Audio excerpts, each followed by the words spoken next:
आपण लहानपणापासून मित्रांनो ऐकतो की 33 कोटी देव आहेत.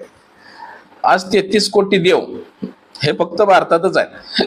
तुम्ही अमेरिकेला, जपान, जर्मन कुठल्याही देशात गेला 33 कोटी देव आपल्याला कुठंच भेटणार नाही, दिसणार नाही. बरं, आता भारत हा हिंदुस्थान होता पहिला. भारतामध्ये पाकिस्तान, श्रीलंका, नेपाळ, भूतान, म्यानमार, बांगलादेश हे जे भारताच्या कडे सगळे देश आहेत हे सगळे एकत्र होते. मग मला एक कळत नाही की त्या टायमापासून आम्ही ऐकतो 33 कोटी देव भारतात आहेत. मग हे देश ज्या वेळेस भारतातनं वेगळे झाले त्यावेळेस त्या देशामध्ये काय थोडे थोडे देव गेले का नाही, म्हणजे त्याचा आकडा काय कमी झाला असेल का नसेल.